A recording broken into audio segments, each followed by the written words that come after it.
if you pride yourself and say like, I hate people, don't start a fucking team. Like just don't, like it's not going to work. I've talked to so many people like, I hate people. Do not start a team. Like it's not going to work. Right. That would be number one. That's a non-negotiable. If you hate people, don't start a team. It's funny, you can actually be a good salesperson if you hate people, but you cannot be a good team leader if you hate people. So you got to have the right mindset. You have to love people and you have to love watching people succeed. I get so much joy out of empowering somebody to go out there and crush it and then watching them crush it. And then the beauty of being a team leader or even being here at EXP is like, I win when my agents win. Right. And the better job I do of helping them win, the more I win.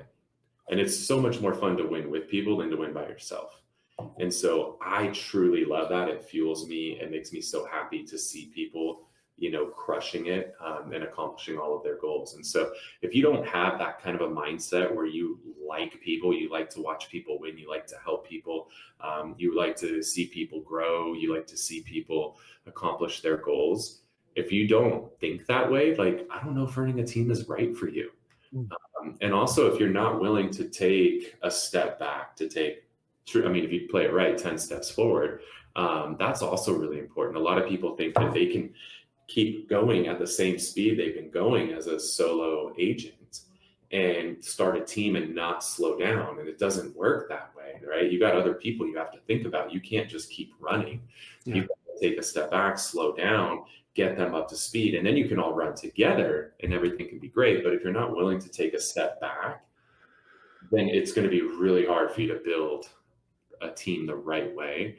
And most of those teams where, it's just a really strong producer and they're like, all right, I got to have some buyer's agents around me, and they don't train them. They don't do anything with them. They just keep running and like, well, I got these people around me. They should just sell homes. Like, it's not going to work. And you're going to be miserable. I find there's so many people that are running teams that maybe saw me, Parker Pemberton, right? Some of the bigger names, and they're like, I want to be like that. But it's like, they don't have the right heart. They don't have the right mindset. They're not willing to slow down. They're not willing to get in the lab and build.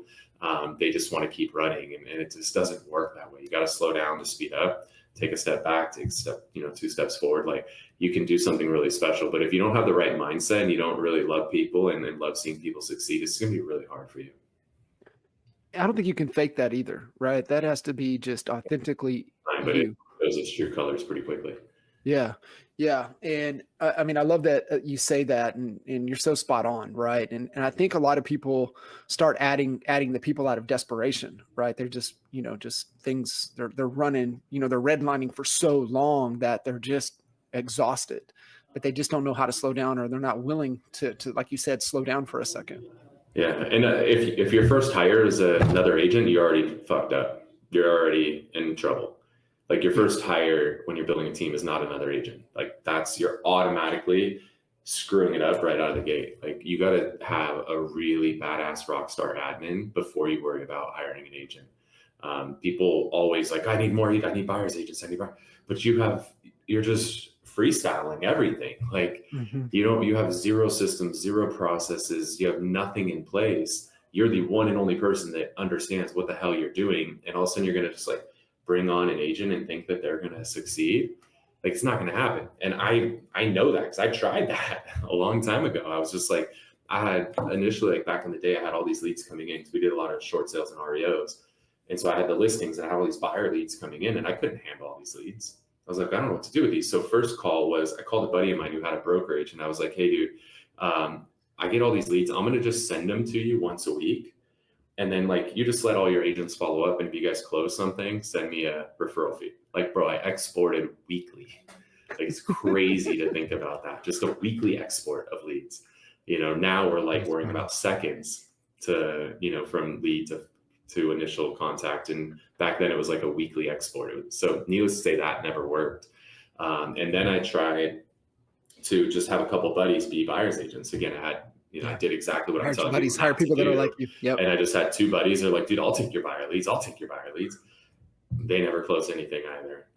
And then finally I was like, all right, I got to go all in. And then I did, but then I hired everybody. I hired anybody with a pulse, right? Same way you got a mortgage back in 2005 was the same way you got on my team. Like, here's a mirror. If you can fog it, you can be on my team. Yeah. And that didn't work either. So like I've made so many of these mistakes, throughout the years. I feel like I've really kind of honed in on what it takes to do it the right way today.